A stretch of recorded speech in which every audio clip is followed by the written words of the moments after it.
मंगलम भगवान वीरो मंगलम गौतमो गणी मंगलम कुंद कुंदाद्यो जैन धर्मोस्तु मंगलम। 1008 श्री महावीर भगवान की प्रथमाचार्य चारित्र चक्रवर्ती आचार्य श्री शांति सागर जी महाराज की परम पूज्य दीक्षा गुरुवर्य आचार्य श्री धर्म सागर जी महाराज जी की श्रीमद् जैन धर्म की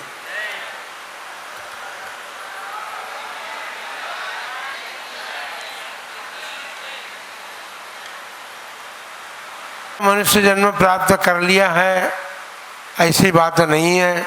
पहले भी हमने मनुष्य जन्म प्राप्त किया था और इस संसार से सभी योनियों में हमने जन्म प्राप्त किया है। लेकिन तीर्थंकर महापुरुषों के जीवन में जो विशेषताएं देखने को मिली है, भगवान पार्श्वनाथ का जीव जब हाथी पर्याय में था तो मुनिराज का उपदेश श्रवण करके उसने अनुरुद्ध धारण कर ली। अब हाथी का जीव बहुत बड़ा शरीर उसका होता है,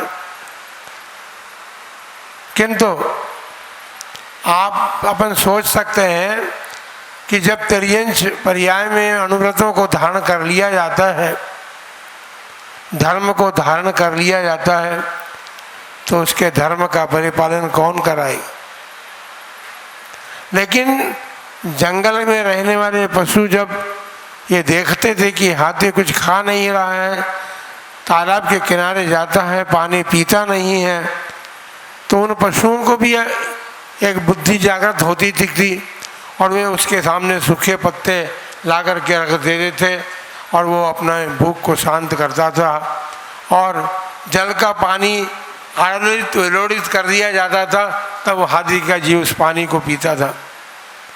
सिंह तो मांस भोजी होता।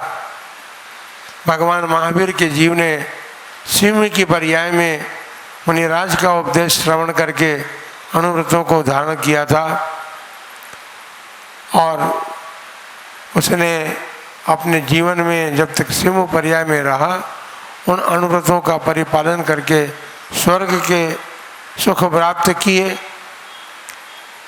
और 10 भाव करीब कल जो यहाँ महावीर विधान हुआ है उसमें जब जब वे स्वर्ग से मनुष्य पर्याय को प्राप्त हुए तो उन्होंने मुनिव्रत धारण किया और फिर स्वर्ग गए, फिर आयकर मुनिव्रत धारण किया। ऐसे 5 या 7 भाव उसमें वर्णित हैं शास्त्रों में।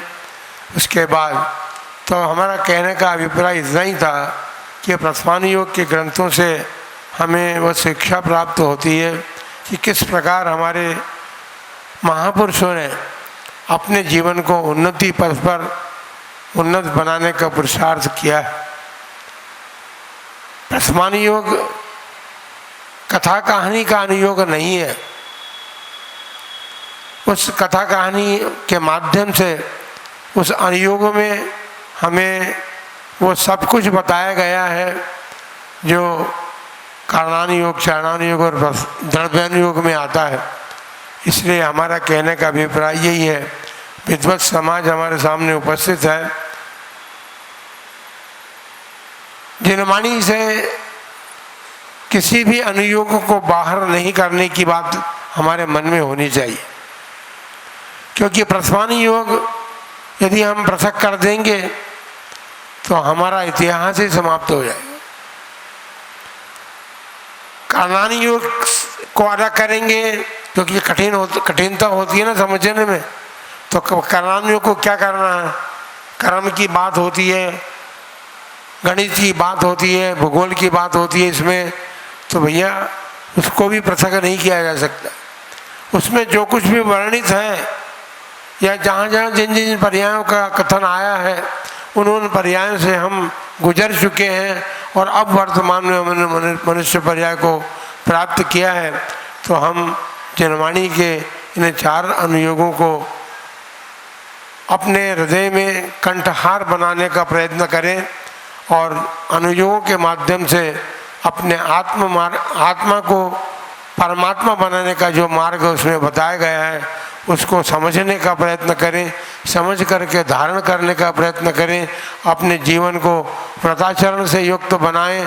अभी तो बड़ी बड़ी दुर्लभता की बात है, हमारा समाज जो है, समाज का बच्चा जो है, समाज के माता पिता जो है, वो बच्चों पर संस्कार डालने के लिए प्रयत्नशील नहीं है, या प्रयत्नशील भी होते भी हैं और उनसे हम कहते हैं कि भाई इनको प्रयत्न करके इनमें संस्कार डालने का पुरुषार्थ कीजिए, तो कहते हैं बच्चे सुनते नहीं हैं। अरे बच्चे को जब जन्म दिया था माँ ने, क्योंकि हम बड़ी दुर्लभ बात कह रहे हैं,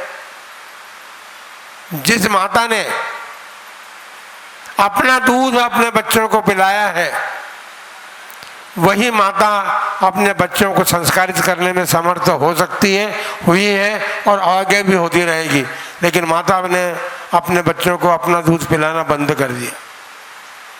बच्चे लोग बाहर कहा जाता था, कभी लड़ाई झगड़ा हो जाता था, आजा मेरे सामने तूने अपनी माँ का दूध पिया हो तो माँ का दूध में इतनी शक्ति और सामर्थ्य है।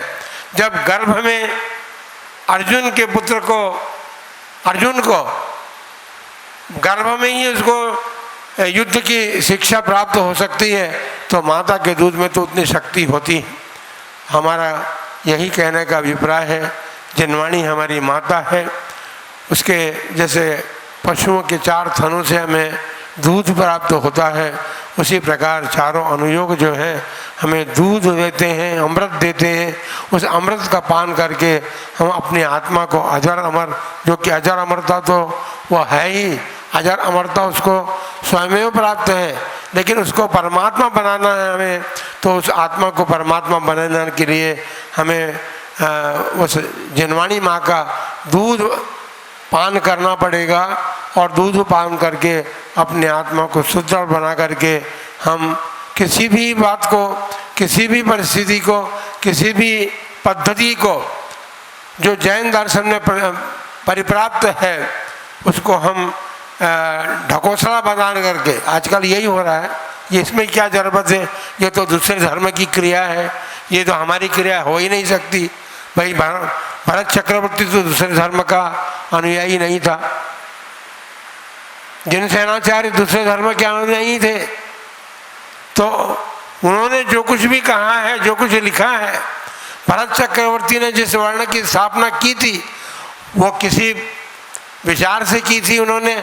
ये बात अलग है कि काल के प्रभाव से वो अलग दिशा में चली गई, वो बात अलग है। लेकिन अभी हमको आश्चर्य होता है कि हमारे घर के लोग आज उसको दूसरे लोगों को सौंप करके और अपने को बचाने का प्रयत्न करते हैं। तो अधिक न कह कर के हम सभी विद्वानों के संबंध में यही कहना चाहेंगे, अभी तक जिस प्रकार से यहाँ पर संगोष्ठियों में आपने आगम सम्मत और विचार सम्मत आलेख प्रस्तुत किए हैं, करते रहे हैं, आगे भी करेंगे। अनेक संगोष्ठियों में आपको जाने का अवसर मिलता है, अनेक साधु संतों के पास जाने का अवसर मिलता है, सब बातें आप सुनते भी हैं, पढ़ते भी हैं, और उसके बाद अपने बुद्धि और विवेक को सतत जागृत रखते हुए अपने विद्वत्ता का परिचय इसी में है कि हम जिनवाणी को जनवाणी न बनने दें अपने वचनों से, और जिनवाणी को जिनवाणी रहें, और जिनवाणी माँ की गोद में अपने इस मनुष्य जन्म को समर्पित करते हुए अपने जैन धर्म का परिपालन करें। उत्सव महोत्सव तो हमारे बहुत होते रहे हैं, बहुत होंगे, अभी भी है महोत्सव। निर्वाण महोत्सव 2500 निर्वाण महोत्सव हुआ था, उसके बाद सहस्राब्दी महोत्सव हुआ, द्विसहस्राब्दी महोत्सव हुआ, और अभी गुरुओं के संबंध में भी यरनाल ने अपने मुनि दीक्षा शताब्दी समारोह मनाया है, और अब फिर ये महामहोत्सव मना रहे हैं। और आज हमारे मणिंदर जी ने एक घोषणा और की है 2550वें महानिर्वाण महोत्सव की हमें कोई बाधा नहीं है। हम चाहे जितने अपनी शक्ति को प्रकट करते हुए महामहोत्सव मनाएं, लेकिन उन महामहोत्सव का सार और निचोड़ अपने समाज में लेने की क्षमता विद्वानों के हाथ द्वारा प्रदत्त की जा सकती है। उसको प्रदत्त करके ये समाज को समझाने की आवश्यकता है।